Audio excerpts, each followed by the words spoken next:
me through some of the science and the research that validates some of these claims, because I think that's your unique perspective, and that's been the unique angle that you brought to it. And I feel like it's great to understand that this stuff is actually being researched, tested, discovered. It's not just being said because it not just sounds good, but that maybe there's a couple of case studies, but there's more than that. So there's two main sort of areas around that. One is the sort of 6 themes that I narrowed down from the 12 laws of attraction that I could explain with cognitive science, which is neuroscience and psychology.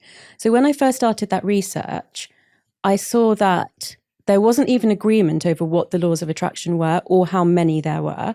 So I thought, okay, let me distill this down to like something that makes sense to me, and then like see what we can do with it. So the first one is abundance, because one of the strongest gearings in the brain is loss avoidance.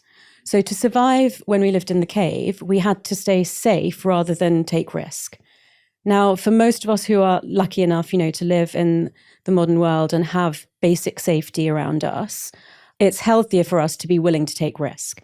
So you actually have to override that ancient wiring of the brain, which says, no, don't go and fly to London and try to have meetings with lots of different people who may not want to meet you. Stay in LA because that's safer and you've got your community around you, and you've got a big network. So for you to say, well, I'm going to go to I know it's not, it was your home, but in terms of like recent work, kind of take a bit of a risk, take a week out there, see who I can interview. That is you overriding that part of your brain that might say it would just be easier for me to stay in LA. So it's as simple as that. It can obviously be a lot harder than that as well, but it's understanding that your brain will do quite a lot to stop you from taking risk. It's 2.5 times as strongly wired to avoid risk as it is to gain reward. And say that part again. It's 2.5 times more strongly wired to avoid risk than it is to get a reward. Wow.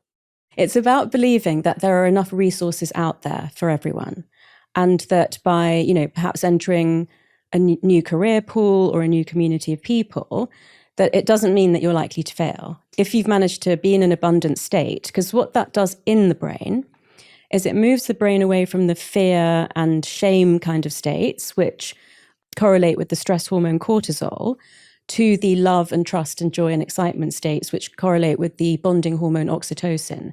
Now, when your brain is in that state, it's much more likely to take a healthy risk.